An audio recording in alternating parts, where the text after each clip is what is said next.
Nah, kalau bank mengalami kesulitan likuiditas, kalau kita mau mencairkan depositonya, terkadang kita dimundurkan dulu lah dari jadwalnya. Jadi deposito kita belum dibayarkan oleh bank. Nah, itu kalau mengalami resiko likuiditas.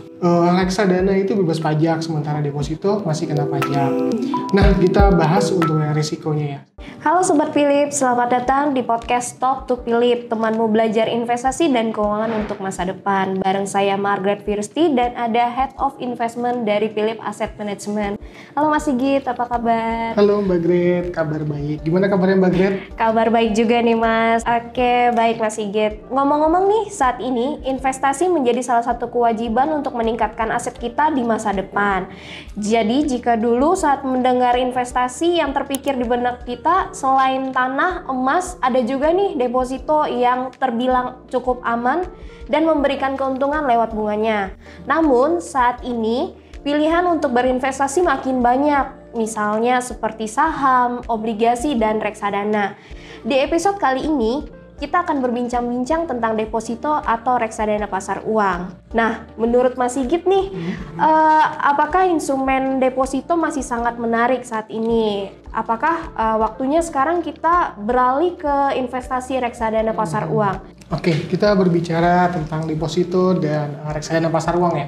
Pertama-tama saya mau jelasin dulu nih tentang apa sih pengertian deposito dan reksadana pasar uang. Kalau di deposito itu adalah produk bank yang dimana simpanan kita itu bisa dicairkan dalam jangka waktu tertentu. Tapi kalau untuk reksadana pasar uang ini adalah wadah yang dipergunakan untuk mengumpulkan dana dari investor yang kemudian dikelola dalam portofolio efek oleh manajer investasi. Yang mana di sini reksadana pasar uang itu instrumennya adalah deposito dan obligasi yang jatuh tempo kurang dari 1 tahun. Nah, di sini kita sama-sama tahu ya deposito dan reksadana pasar uang itu lebih cenderung ke investor yang risk profile-nya konservatif, artinya lebih ke low risk dan low return. Kalau misalnya kita investasi di reksadana pasar uang, apa sih Mas keuntungan dan resiko dari investasi reksadana pasar uang? Nah, di sini ada beberapa keuntungan dan resikonya. Nah, kita bahas satu-satu nih. Dari mulai keuntungannya di deposito ya. Deposito itu keuntungannya kita dapat dari bunga ya. Nah, bunga. Kemudian yang kedua itu investasi di deposito ini relatif aman ya, karena dijamin oleh LPS, lembaga penjamin simpanan. Kemudian yang ketiga itu fleksibilitas dalam memilih jangka waktu dan jumlah mata uang. Nah, kita tahu nih jangka waktu deposito itu ada yang 1 bulan, 3 bulan, 6 bulan, dan 1 tahun. Kemudian dalam mata uang juga bisa memilih antara rupiah, US dollar, ataupun mata uang asing lainnya. Yang ketiga itu keuntungannya fleksibilitas dalam memilih jangka waktu dan mata uang ya untuk deposito. Kita tahu juga nih deposito itu jangka waktunya ada yang 1 bulan, 3 bulan, 6 bulan, dan 12 bulan. Dan kemudian untuk mata uangnya kita bisa memilih antara rupiah ataupun US dollar ataupun mata uang asing yang lainnya. Kemudian untuk reksadana pasar uang ya, keuntungannya yang pertama kita dapat keuntungan dari nilai aktiva bersih, yang mana itu adalah seperti harga reksadananya ya itu. Kemudian yang kedua, modal awal untuk membuka reksadana itu relatif rendah. Beberapa agen penjual reksadana atau apert juga menerapkan pembukaan awal atau minimal investasi itu 100.000. Kemudian yang ketiga ini likuiditas reksadana pasar uang ini cukup tinggi ya. Maksimal untuk pencairannya atau penjualannya itu diterima di rekening T+7 atau 7 hari kerja setelah pencairan. Bahkan reksadana yang kita punya di Philip Asset Management itu sudah ada fitur T+0 yang artinya hari ini jual, hari ini kita terima uangnya. Kemudian yang terakhir reksadana itu bebas pajak, nah ini yang paling penting. Nah, kalau kita tarik kesimpulan, ada perbedaan yang cukup jelas antara deposito dan reksadana pasar uang. Yang pertama ada di modal awalnya, yang dimana deposito itu cukup tinggi ya, cukup besar, cukup membutuhkan modal, dan itu juga tergantung modal besarnya juga menentukan dapat suku bunganya itu berapa. Sementara untuk reksadana kita cukup dengan modal 100.000 sudah bisa membeli reksadana. Itu yang pertama. Kalau untuk deposito kita hanya bisa memilih 1 bulan, 3 bulan, 6 bulan, dan 12 bulan. Kemudian untuk reksadana itu bebas pajak, sementara deposito masih kena pajak. Nah, kita bahas untuk yang resikonya ya. Oke, untuk resiko ya dari deposito yang pertama, beberapa bank menerapkan penalti ya kalau deposito tersebut dicairkan kurang dari jatuh temponya, dari 1 bulan, 3 bulan, 6 bulan, dan 12 bulan. Kemudian yang kedua, beberapa bank juga menerapkan bahwa kalau deposito itu dicairkan kurang dari jatuh temponya, bunga itu tidak dibayarkan. Yeah. Nah, kemudian yang ketiga ini resiko likuiditas. Nah, kalau bank mengalami kesulitan likuiditas, kalau kita mau mencairkan depositonya, terkadang kita dimundurkan dulu lah dari jadwalnya. Jadi deposito kita belum dibayarkan oleh bank. Nah, itu kalau mengalami resiko likuiditas. Sementara untuk resiko reksadana, yang pertama itu penurunan nilai aktiva bersih atau harganya ya, tadi sudah saya sebutkan. Bahwa instrumen penyusun portofolionya reksadana pasar uang itu ada deposito dan obligasi. Nah, ini obligasi juga mengalami fluktuasi harga yang juga akan berakibat pada penurunan nilai aktiva bersih. Kemudian yang kedua ini resiko ekonomi dan politik nih juga akan berpengaruh terhadap harga nilai aktiva bersih obligasi. Kemudian yang ketiga resiko likuiditas. Ini terjadi kalau ada banyak yang mengalami penjualan ya, reksadana ini mengalami penjualan secara masif, secara besar-besaran. Ini kita bisa dalam antrian pencairannya. Kemudian yang ketiga itu resiko likuidasi. Kalau reksadana itu mengalami likuidasi, kita tidak perlu khawatir karena reksadana itu aman. Antara kita dicarikan MI baru atau kita ini dicarikan bank kastedian yang baru sebagai penyimpanan reksadananya. Nah, itu atau kita juga menerima pencairan seluruhnya. Nah, itu. Oke, baik, ada plus minusnya ya Mas ya. Benar, Tentunya plus dari minus, likuidasi dan fleksibilitasnya Ya. masing-masing produknya. Oke, ini misalnya nih Mas, kalau misalnya aku punya uang 50 juta dan pengen diinvestasikan dalam setahun, aku sebenarnya lebih baik invest di deposito atau reksadana pasar uang nih Mas? Oke, berarti ini lebih ke simulasi ya. Iya. Mbak Gret punya uang 50 Iya. juta, lebih milih ditaruh deposito atau reksadana pasar uang. Kita ambil contoh untuk reksadana Philip Money Market Fund Iya. kita yang konvensional dibanding dengan deposito bank buku 4 ya secara rata-rata. Untuk deposito bank buku 4 rata-rata kita dapat bunga di 2,5%. 2,5% ini belum dikenakan pajak 20%. Oke. Jadi kita dapat bunga bersihnya itu sekitar 20% ya, 2,5% dikali pajak 20% dikurang tadi. Jadi dapat 2%. Nah, kalau dikali 50 juta, kita dapat bunganya 1 juta. Itu bunganya. Jadi total yang kita terima nilai investasi kita dalam setahun 51 juta.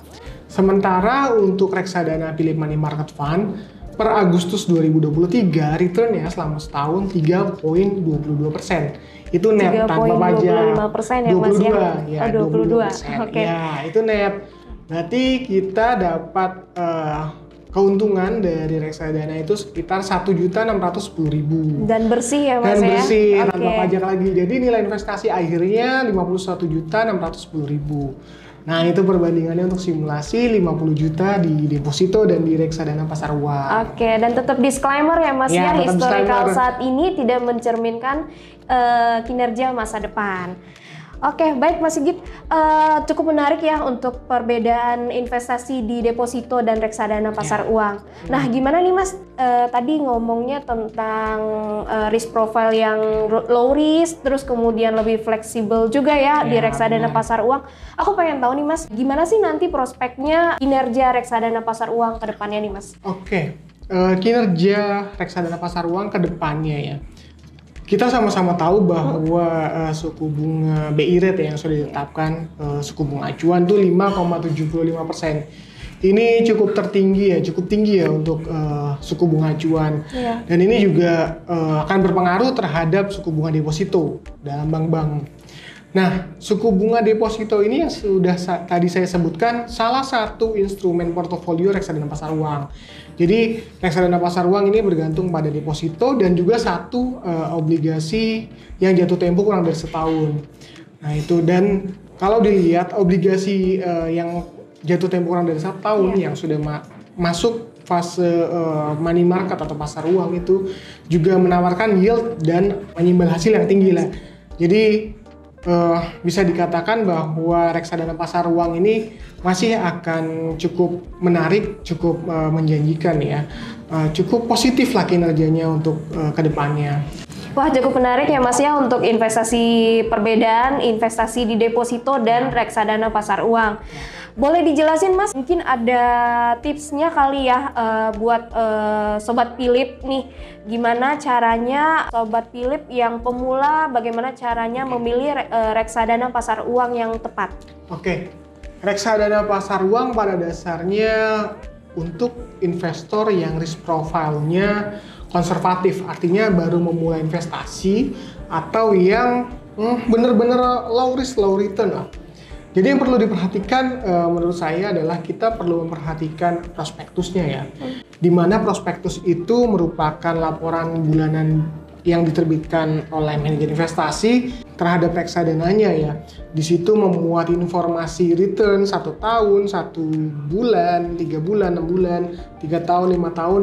Nah, kemudian juga ada informasi mengenai portofolionya, komposisinya portofolio reksadana tersebut.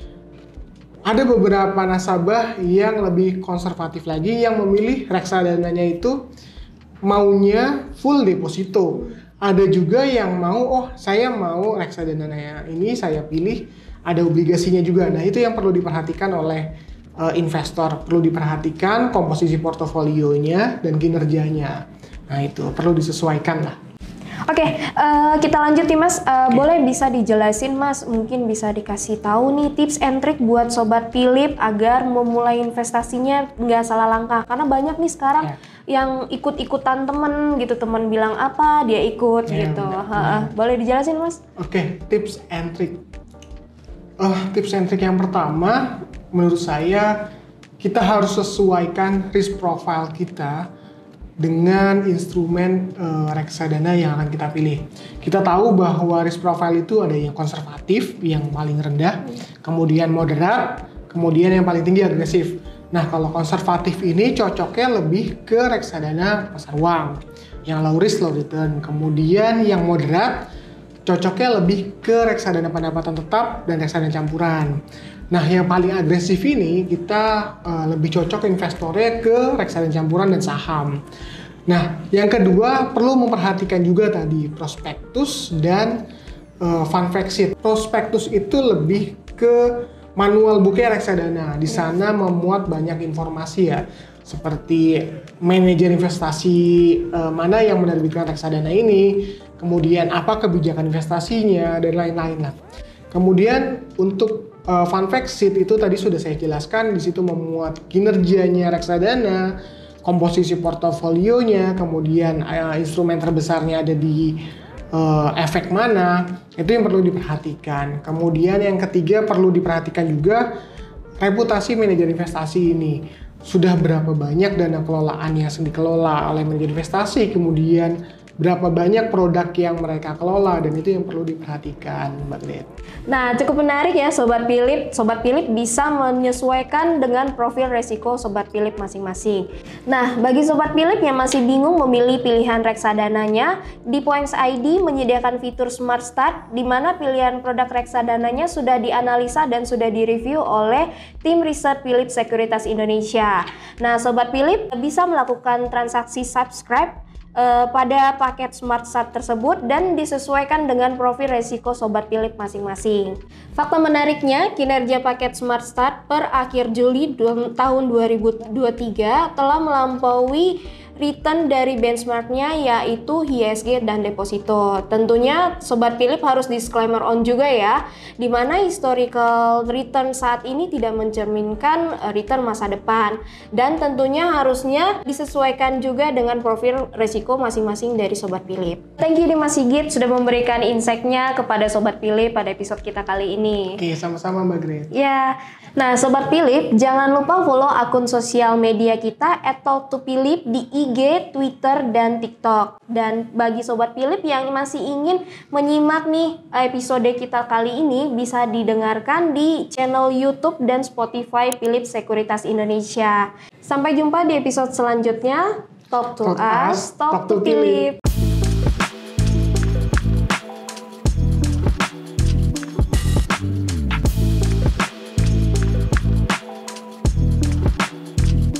Nah, gimana nih videonya? Menarik kan? Jangan lupa like, comment, dan share ke teman-teman kamu. Dan yang paling penting, subscribe channel YouTube Philips Sekuritas Indonesia. Kamu juga bisa menonton video-video lainnya loh. See you di video selanjutnya.